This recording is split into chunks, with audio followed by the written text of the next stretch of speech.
নিজে হাতে আমাদের প্রধান অতিথির হাতে ওনার প্রতিকৃতি তুলে দেবেন। কুণাল বণিককে অনুরোধ করব প্রতিকৃতি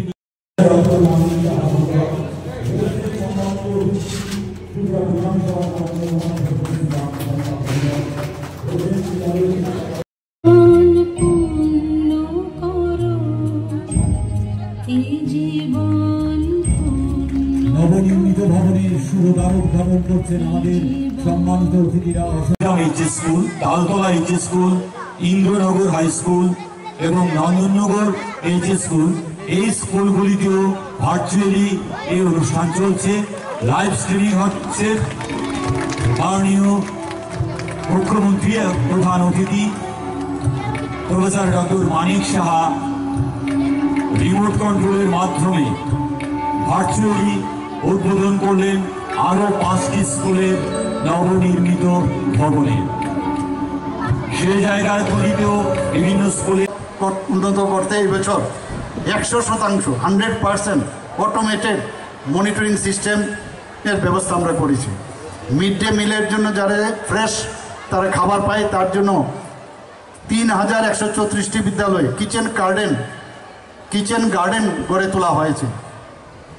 2024 অর্থ বছরে সমগ্র শিক্ষা ও পিএমসি প্রকল্পের অধীনে 181টি বিদ্যালয়ে তথ্য ও যোগাযোগ প্রযুক্তি আইসিটি, 95 বিদ্যালয়ে স্মার্ট ক্লাস, 140টি বিদ্যালয়ে টিঙ্কারিং ল্যাব, 180টি বিদ্যালয়ে পার্সোনাল অ্যাডাপটিভ লার্নিং ল্যাব এবং 102টি বিদ্যালয়ে দক্ষতা শিক্ষা এবং স্কিল এডুকেশন চালু করা হয়েছে।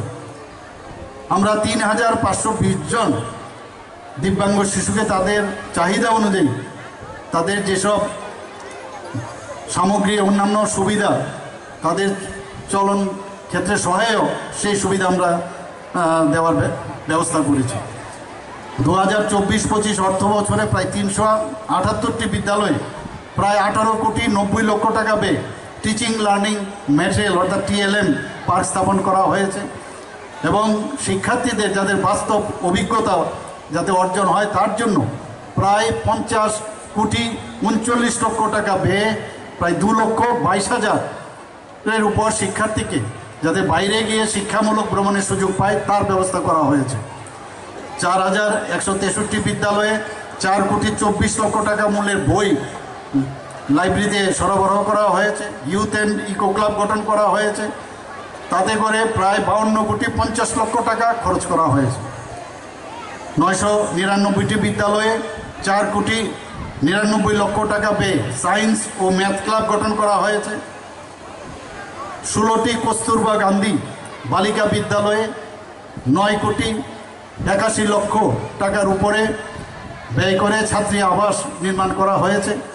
নেতাজি সুভাষচন্দ্র আবাসিক বিদ্যালয় প্রকল্পের অধীনে 16টি ছাত্রাবাস, তাতে করে 4,31,00,000 টাকার উপরে ব্যয় করা হয়েছে। 455টি বিদ্যালয়ে 1,31,00,000 টাকার উপরে স্যানিটারি ন্যাপকিন যে ভেন্ডিং মেশিন বা ইনসিনেটার সেটা বসানো হয়েছে। রানী লক্ষ্মীবাই আত্মরক্ষা প্রশিক্ষণে আওতায় 2,058টি বিদ্যালয়ে 1,42,000-এর উপরে ছাত্রীকে 3 মাস ব্যাপী তাদেরকে আত্মরক্ষার বা আত্মবিশ্বাসের যে ট্রেনিং সেটা দেওয়া হয়েছে।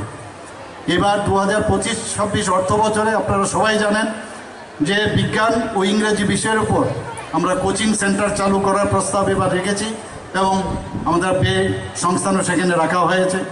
এই কোচিং সেন্টারে প্রতিটি মহকুমায় একাদশ ও দ্বাদশ শ্রেণীতে যারা 100 জন করে শিক্ষার্থী কোচিং গ্রহণ করবে। সদর মহকুমায় আমরা 3টা কোচিং সেন্টার এখানে স্থাপন করছি।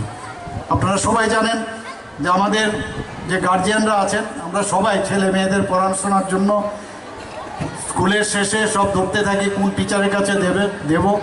আমরা ঠিক করেছি না এটা হবে না, এখন আমরা নিজেরাই এই যে টাকা আমরা বললাম যে অর্থ আমরা ব্যয় করেছি বিভিন্ন মহকুমাতে আমরা একটা করে প্রথমে সায়েন্স ফিজিক্স কেমিস্ট্রি ম্যাথ এবং বায়োলজি এবং ইংলিশ সহ কোচিং সেন্টার আমরা শুরু করছি এবং সেখানে দ্য বেস্ট যারা টিচার আছেন তাদেরকে সেখানে নিযুক্ত দেওয়া হবে।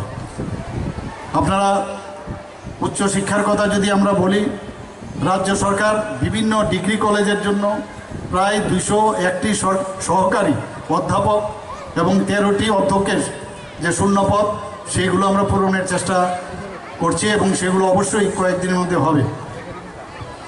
শচীন দেববর্মন স্মৃতি সরকারি সঙ্গীত মহাবিদ্যালয়ে অলরেডি ইনস্ট্রাক্টর যেটা মিউজিক পদে নিয়োগের উদ্যোগ গ্রহণ করা হয়েছে। আমাদের ত্রিপুরাতে